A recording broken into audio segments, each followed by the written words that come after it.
प्रिय भैया बहनों, मैं उपस्थित हूँ कक्षा 7 की हिंदी का क्लास लेकर के। हम पिछले क्लासों में हमारी जो हिंदी की पुस्तक है आदर्श हिंदी रचना, उसका पाठ 6 का पिछले पाठ में हमने पिछली जो क्लास था उसमें हमने पाठ 5 का अध्ययन किया था। और वो पाठ हम सबको पता ही है, हम विकारी शब्दों का अध्ययन कर रहे हैं और विकारी शब्दों में संज्ञा सबसे पहले आती है। तो हमने संज्ञा की परिभाषा और उसके भेदों का अध्ययन किया था। तो आज जो आदर्श हिंदी व्याकरण का जो पाठ 6 है, इसमें संज्ञा शब्दों में विकार कैसे उत्पन्न होता है उसके बारे में ये पाठ है। तो हम पढ़ेंगे कि विकार क्या होता है, संज्ञा शब्द क्या होते हैं और संज्ञा शब्दों में विकार उत्पन्न कैसे होता है, इसके बारे में इस पाठ में हम पढ़ेंगे। तो आइए शुरू करते हैं। संज्ञा क्या होती है ये तो आप सबको पता ही है, हमने पिछले पाठ में पढ़ ही लिया है ना। संज्ञा शब्द कौन कौन से होते हैं, कितने प्रकार के होते हैं, ये भी हमने पढ़ लिया। अब संज्ञा शब्दों में विकार कैसे होता है, तो देखिए ये जैसे शुरू में परिभाषा लिखी है, संज्ञा शब्द विकारी होते हैं अर्थात लिंग वचन तथा कारक के कारण उनके रूप बदलते हैं। विकारी का मतलब ये होता है कि शब्द में परिवर्तन हो जाता है, यानी कि विकार उत्पन्न हो जाता है ना। विकार मतलब अपने कहते हैं ना किसी में कोई दोष उत्पन्न हो जाता है, तो दोष तो नहीं कह सकते, शब्दों में क्या हो जाता है, परिवर्तन हो जाता है, रूप बदल जाता है उनका कोई ना कोई। तो किसके कारण बदलता है, लिंग के कारण बदल जाता है, वचन के कारण बदल जाता है और कारक के कारण इनका रूप बदल जाता है। मान लो जैसे लड़का है, अब लड़का क्या है, लड़का संज्ञा है ना, तो अब इसका लिंग के कारण भी इसका रूप बदल जाएगा। मान लो लड़के का स्त्रीलिंग करना हो तो क्या बन जाएगा, लड़की, तो उसका रूप बदल गया ना थोड़ा सा। उसी तरह वचन है, मान लो लड़का है तो इसका बहुवचन करना हो तो क्या बनेगा, लड़के बन जाएगा। तो इस तरह से जो संज्ञा के शब्द होते हैं ना उनमें थोड़ा परिवर्तन आ जाता है। किस किस के कारण परिवर्तन आता है, लिंग के कारण, वचन के कारण और कारक के कारण।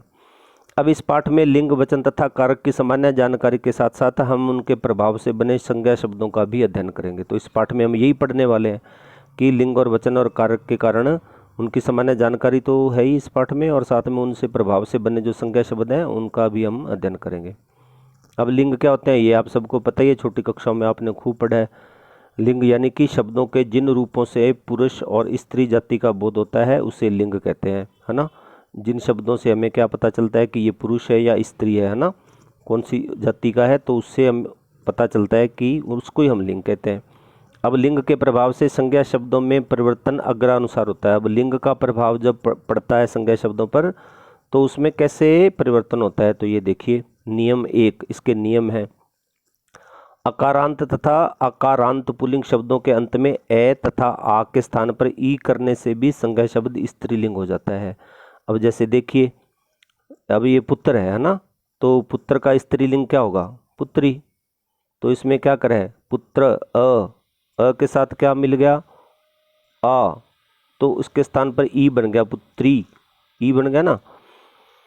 तो उसी तरह दादा दादी, बेटा का बेटी, घोड़ा का घोड़ी, ये पुल्लिंग से स्त्रीलिंग बन गए।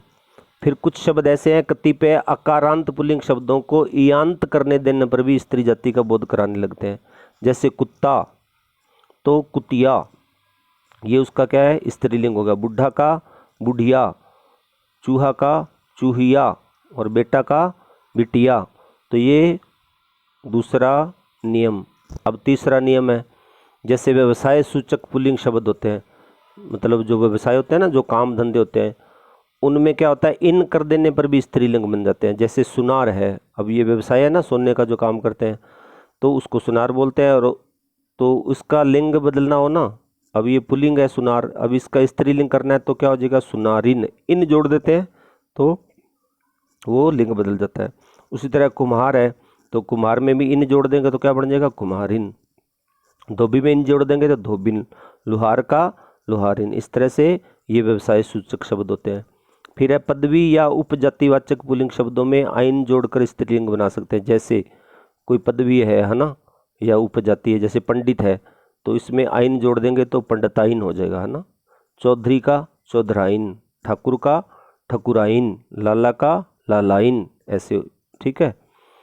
फिर 5वां नियम है, कुछ आकारांत पुल्लिंग शब्दों में आनी जोड़ने पर भी वे स्त्रीलिंग का बोध कराते हैं। जैसे जेठ का जेठानी, नौकर का नौकरानी, इंद्र का इंद्रानी, देवर का देवरानी।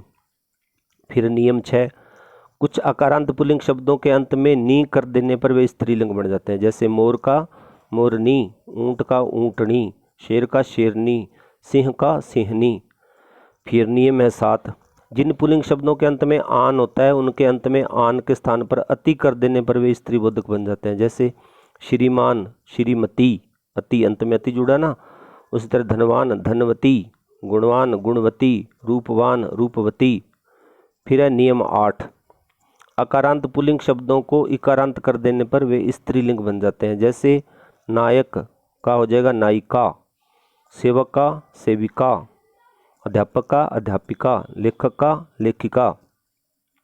फिर है नियम 9, अकारांत तत्सम पुल्लिंग शब्दों को अकारांत कर देने पर स्त्री जाति का बोध कराने लगते हैं। जैसे सुत का सुता, प्रिय का प्रिया, शूद्र का शूद्रा, बाल का बाला।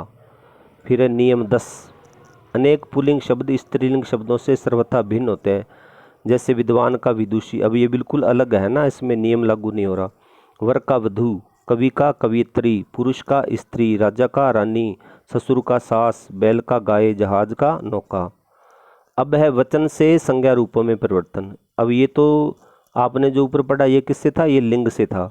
अब क्या वचन से भी परिवर्तन होता है संज्ञा शब्दों में। शब्द के जिस रूप से उसके अनेक या अनेक होने का बोध होता है उसे वचन कहते हैं। ठीक है, वचन किसे कहते हैं ये तो आपको पहले भी जानकारी है कि ऐसे शब्द जिनसे हमें उसका एक है या अनेक है यानी कि संख्या का ज्ञान होता है उसे वचन कहते हैं। और वचन के दो भेद होते हैं, एक वचन और बहुवचन। अब एक वचन बोधक पदों को बहुवचन बोधक पदों में बदलने के लिए उनके अंत में प्राय ए या आदि जोड़ दिए जाते हैं। ठीक है, जैसे ये शब्दों के उदाहरण दिए हुए हैं तो ये हम अगले क्लास में पढ़ेंगे।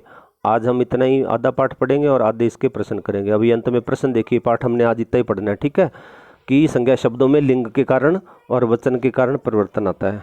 अब इसका जो पहला प्रश्न है, यह संज्ञा शब्द विकारी माने जाते हैं क्यों? तो इसका उत्तर मैं आपको भेज रहा हूँ PDF इसके साथ में वीडियो के। फिर इसका दूसरा प्रश्न है, नीचे छपे संज्ञा शब्दों के लिंग बदल कर लिखने हैं। अब ये जो नीचे शब्द है ना, पुत्र, घोड़ा, सुनारिन, बिटिया, बूढ़ा, चूहा, चौधरी, नौकर, देवर, ऊँटनी, शेर, धनवान, रूपवान, गुणवान, विदुषी, वर, बैल, सेविका, प्रिया आदि, ये सब इनके शब्दों के क्या करने हैं, ये जो शब्द है ना इनके लिंग बदल देने। अगर पुरुष पुल्लिंग है तो उसका स्त्रीलिंग कर देंगे और अगर स्त्रीलिंग है तो उसका पुल्लिंग कर देंगे। तो इसका उत्तर भी मैं आपको भेज रहा हूँ इस वीडियो के साथ में। फिर तीसरा प्रश्न क्या है, तीसरा है वचन बदलिए। अब वचन आपको पता है कि जिन शब्दों से संख्या का बोध होता है ना, आँख, बातें, कौआ, रुपए, पंखा, चीते, बालिका, बेटा, पुत्री, वधु, सखियाँ, कुटिया, चूहिया, लुटिया, कन्या, माताएं, नाली, डिबिया, चिड़िया। तो इनके क्या करने हैं अपने को, इनके वचन बदलने हैं। ठीक है, तो इसकी मैं वीडियो भेज रहा हूँ। अब 2 प्रश्न इसके बच गए, 4 और 5। तो ये जब हम अगले क्लास में आधा पाठ पढ़ेंगे तो आपको ये 2 प्रश्न मैं आपको बाद में भेज दूंगा। तो आज हमें इतना ही काम करना है कि पाठ 6 के हमें ये जो 3 प्रश्न मैं आपको भेज रहा हूँ ये आपको व्याकरण की कॉपी में करने हैं। ठीक है, जय हिंद, जय भारत।